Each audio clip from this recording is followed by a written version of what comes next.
Hi, my name is Jonathan Hicks, and this evening I'm joined by Dean and Matt, and we've just finished playing Discover Lands Unknown, which is a game, as you might imagine, about adventuring. Now, the interesting thing about this is it says, you see here, every game is unique. You get a kind of random set of terrain types and different kinds of characters and items and exploration cards and things in the deck. So it's kind of different each time you play, and each copy of the game is very different. So as you can see, we've been playing here with the Desert set. But essentially, it's a cooperative adventure game. So you kind of all start, here are our figures, at this campsite in the middle, and most of these tiles around here start off face down. So if I just turn this over, you don't know what it is, but you kind of have to move around and explore and reveal the tiles. And obviously, for the desert, one very important factor for us was trying to find water. It's very hard to come by. So you have a nice little action reference summary sheet here. There's a whole different pile of things you can do. So one important thing is you can travel around and explore the desert. So for example, if you move to this location, when it's your turn, you spend a certain number of actions moving. So this terrain type, like the dunes, is more difficult to move over. That costs you 2. This would cost you 1. That would cost you another 1. And you track your actions, if you like, with this. This is your stamina. So if I've just spent 2, I'd move that down, and then another 1, and another 1 to actually get to the item, and then I reveal the item, and in this case it is, it's a kebab. So that's like our food item, and there's a whole pile of resources we had over here. You kind of take the appropriate resource, in this case food, and add its supply. There's a limit on how many of these things you can carry. So you move around grabbing stuff, and you can see you can get stone from certain places, wood from certain places, and you have ideas as well, things you might craft. So for example, if I manage to find 2 stone and a wood, I can craft a pickaxe, which will be item 96. So you've got an item deck here, and you kind of find the pickaxe, and that's going to help you in some way. So there's also, as you go exploring here, interesting sites that you can visit. So in this case, when you go here, you turn over exploration card number 14. It's a big deck of these exploration cards, and something interesting is going to happen here. And you can see we had several of these kind of around the map here that might give you adventures. But you're going to have some kind of scenario, in terms of what you're doing. In this case, here we are, we were lost in the wild, and there's a bit of flavor text, and it gives you some kind of indication of what you're meant to do. So to start with, we're just trying to explore a little bit. It said find map tile 3. We had to explore several of these number 3 map tiles, and once you've done that, you kind of advance to the next stage, and then more things start happening. So I won't give away any spoilers here, but essentially we have certain goals to try and complete. We move around trying to complete them, but again, just to come back to the actions very briefly. So if you find meat, potentially you can cook it if you're out of fire. You can craft items like I showed you. You're gathering resources, investigating the sites of interest, I said. If somebody dies, which can happen in this game, you can loot the body and take all the stuff. You can recover health. Damage is interesting in this game. There's several different types of damage you can take. So if you're hungry, you can take a food damage. If you become thirsty, you take a thirst damage, and you kind of move the dial here to indicate what kind of damage you're taking. But if I've taken a hunger damage and thirst damage, and then I have to take a disease damage, let's say, I can't use this dial because it's already used up. I can't use this dial because it's already used up. So I have to use this dial. That would be my disease dial. I'd move that to diseased. Now, if I take another damage of any kind, because they're all used, I would die. You can recover.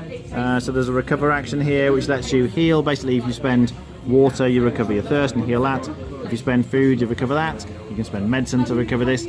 So this is how you kind of track the damage and things. You can try and restart a fire. They do go out after a while. And you can trade with other people. Scouting's where you're flipping over the card, but you can send resources between each other when you're on the same space. As well, just to mention, everyone gets a character with some kind of special ability. So in this case, I could trade with people 2 spaces away because I'm a postal worker. So again, I won't give too much away about the actual mission we were trying to accomplish. You do find monsters turn up, and there's a little bit of combat. It's very straightforward. You roll these 2 dice, and there's a kind of attack and defense here. So you're trying to get a certain amount to do damage to it. It's attacking you at the same time, and you need to do a certain amount of damage to kill the monsters. And it is a desert, so you're kind of finding desert-type creatures to fight. So either you go through and you manage to accomplish the scenario's goal, or you all die, in which case you lose. What do you think? I quite liked it. I can't help feeling that we were a bit on the lucky side with some of the die rolls, and that in the very final bit, we were just rolling exactly the numbers we needed and therefore got away with it, whereas bad die rolls, we would have died really, really quickly. I quite like it. I mean, I'm not a great fan of co-op games. I think this is the sort of co-op game that you can't do the one person tells you what to do. I think it's because you won't have played it before. It's a different board, different tiles, different cards. So it's a fairly light, fairly quick game. If you play it as a slow game, you're taking too many turns and you will die. So you are trying to do it quite quickly. I think it's just a light, nice light co-op exploration game. I quite enjoyed it. Okay, Matt. Yeah, it's obviously the unique game aspect of it makes it kind of difficult to say how good the story is, because your box will be different to ours. And I've played a different box a few times. I've done the first chapter a few times with different people, and the way the tiles are dealt out for the islands really affects things. Because in the other box that we played, the first chapter, there's a few wells where you can get water, and if they are kind of in the middle and easy to get to, it makes the game quite easy. It's easy to pass that chapter. If they're far away from each other, it makes it a lot more difficult. So the difficulty level really goes up and down depending on the randomized parts of the setup. But yeah, it's all about the kind of story and wandering the island and finding different things and fighting the monsters and just having an experience on this island. And so if you know lots of different people who've all got the game, you can play it at each of their houses kind of thing with each of the copies of the games and have a different experience. So that's really nice. Rating? I would probably give it 7 out of 10. Okay. Dean? I'd probably personally give it something like a 6 out of 10, but that's because I'm not a huge fan of co-ops. If you like co-ops, I would say, like Matt, 7.5 out of 10. Okay.